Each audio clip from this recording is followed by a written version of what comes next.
Pandemi COVID-19 yang telah melanda seluruh dunia memberikan dampak negatif serta korban jiwa yang tidak sedikit. Setiap negara berbondong-bondong memberikan kebijakan untuk menekan angka penyebaran. Begitu pula Indonesia. Segala kebijakan telah dilakukan, namun sayang masih banyak angka kematian. Apakah rakyat yang tidak mau nurut bagaikan setan atau kebijakan pemerintah yang menyesarakan? Saya, Calvin Daniswara, tetap bersama kita di pembahasan yang berjudul Tidak Patuh atau Dibuat Lumpuh.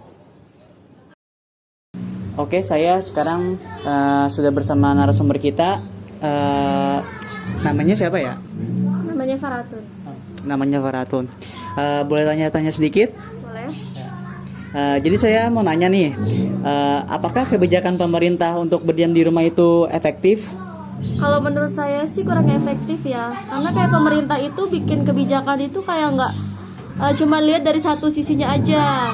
Mungkin buat kayak orang yang kelas menengah ke atas itu oke lah, bisa dia ikutin peraturan pemerintah karena mereka bisa kayak ngerjain sesuatu halnya itu bisa dari rumah. Dan sedangkan kayak buat orang menengah ke bawah itu menurut saya itu susah ya, karena dia itu kayak sehari-harinya tuh kayak harus cari nafkah di luar. Jadi menurut saya kebijakan pemerintah ini menurut saya sih kurang tepat. Nah, seperti yang kita tahu nih Mbak, pada sekarang ini kan angka penyebaran COVID kembali melonjak naik tuh ya. Menurut Mbak itu kenaikan penyebaran COVID ini terjadi karena apa ya? Menurut saya sih satu, karena sekarang kan iklimnya juga lagi kayak gini ya. Itu lagi musim pancaroba dan banyak banget juga sih penyakit, nggak cuma dari COVID itu aja. Nah, menurut saya sih karena musimnya ini nih banyak kayak orang memanfaatkan. Contohnya, kayak ada salah satu perusahaan yang ngambil keuntungan dari situasi kayak gini dengan cara kayak yang antigen bekas. Itu tuh menurut saya itu sangat merugikan ya. Dan nah, hal-hal yang kayak gitu tuh yang kayak bisa bikin jadinya angka COVID tuh semakin kesini tuh semakin naik. Padahal tuh sebenarnya itu ya nggak sebanyak itu sih kalau menurut saya. Itu sih. Tanggapan Mbak nih Mbak tentang kebijakan pemerintah yang sekarang sedang booming tuh, contohnya kayak PPKM.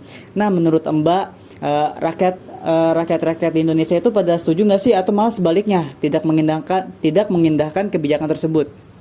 Kalau menurut saya sih ya ada yang setuju, ada yang enggak. Cuman ya kita balik lagi, kita sebagai rakyat kecil ya kita harus kayak ngikutin protokol pemerintah.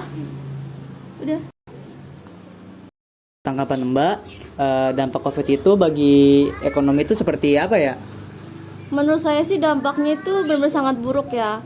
Karena semenjak COVID itu ada, itu tuh banyak banget orang yang kehilangan pekerjaannya. Jadi mereka tuh kayak jadi susah buat cari penghasilan, apalagi semenjak sekarang diterapin juga PPKM. Itu tuh kayak orang benar-benar dibatasin jamnya buat kayak cari nafkah. Dan banyak juga sih yang kayak kelaparan mungkin ya semenjak COVID, karena bansos aja itu bener-bener kayak nggak semuanya itu nggak dapat gitu loh, kayak nggak merata gitu, jadi nggak semuanya orang dapat bansos. Udah sih, jadi menurut saya ya banyak yang kelaparan semenjak COVID. Nah, ngomong-ngomong soal bansos nih, waktu itu kan pemerintah pernah mengeluarkan statement bahwa yang melakukan korupsi dana bansos akan dihukum mati. Nah, menurut tanggapan Mbak, statement tersebut setuju nggak sih Mbak dengan statement tersebut? Nah, untuk yang statement yang satu ini, saya sih sangat setuju ya sama statement yang pemerintah buat, yang kalau misalkan korupsi itu dihukum mati.